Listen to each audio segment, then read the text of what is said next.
This little video is to show you how you can modify the bottom door seals on a Defender, on an earlier Defender, to something a little bit better. And actually the parts are exactly the same as like on a 300 TDI or a TD5. On the earlier cars they had this raised lip, and as you can see it gets all worn out by the bottom of the door and it gets all rusted and water traps in it and it can't get away. So what they did was, on the later cars, they put the door, this rubber seal or something similar on the inside of the door so it touched underneath, so when you opened the door all the water came out instead of being puddled up and backed up on here. So what I'm going to do is I'm going to show you how it doesn't cost you any money at all to change these. So first of all, we've got to lose this rubbish little seal, and that's another reason why we're doing it, because these seals, as you're getting in and out, as you can see what happens, you catch them with your feet, because obviously this is the back, this is the front, so you're always knocking them off. So they don't actually do anything. So stick around and we're going to take this off, and it's really easy.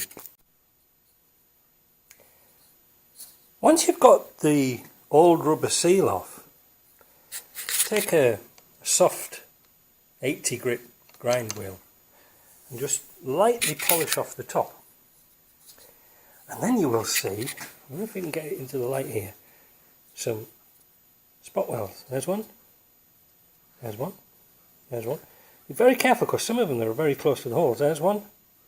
See? They're all over the place. What you've got to do is drill them out. Let's see. This is a tricky one because I think what they've done is they've actually drilled a pop rivet hole through the thing there. So we'll work on that one later. But you can see they're all over, look.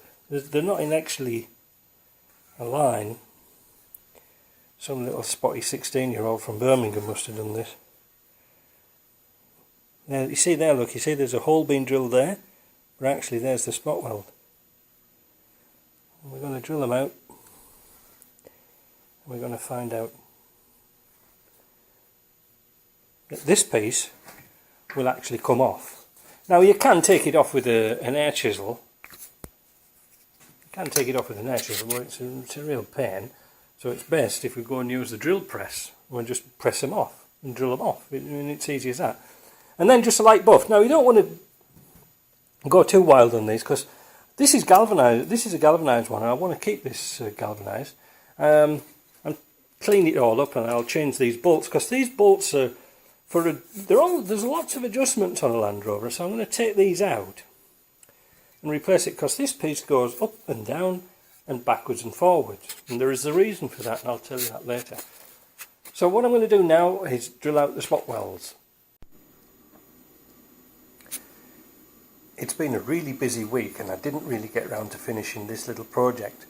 These are the door sills which retain the bulkhead here to your rear bulkhead panel. They're very important. And as you saw on the other videos, I cut off that little lip piece that was on here, and I've made them similar to TD5s and 300 TDI sills, so the water in effect sitting on the top can actually run down and out. You know how Land Rovers get water in. So what I did was I finished them off, I buffed them off, I gave them a coat of this stuff. This is Zinc 200 cold galvanizing spray, and it's very, very good. I saw some things that I did about 6 or 7 years ago, some door hinges on a Land Rover, when was it, a 130, that's right, rear door latches. Had a bit of a senior moment there. Anyway, so I got to have a look at these, and where they'd rusted was on the pivot points of the latch. They didn't actually rust on the metalwork itself, so this stuff's really good. And if the owner had just gone around and put a little squirty grease on the pivot, it would have been fine. Now anyway, what I was going to say to you was this. I had one of those moments whereas I didn't have much of this left, and it was Saturday afternoon, the shop was shut, and I really wanted to finish these off. And these are galvanised anyway, but I wanted to just put some of this galvanised finish on, and it's pretty pretty good. It doesn't really come off. But I didn't have enough paint left. And what was I going to do?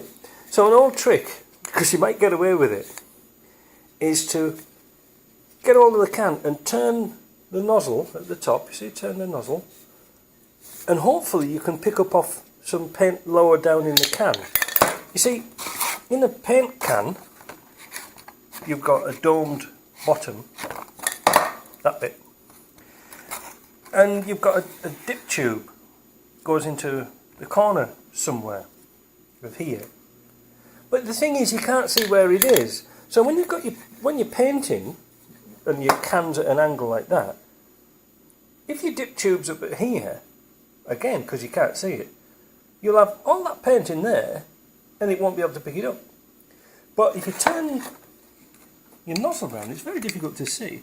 If you turn your nozzle round, you could actually end up with the dip tube here, and then you can use all the rest of that paint. And that's what I did. I managed to get away with it, so I was quite pleased at that. So whenever you get and that's a really empty can now, there is nothing in there. There's nothing at all.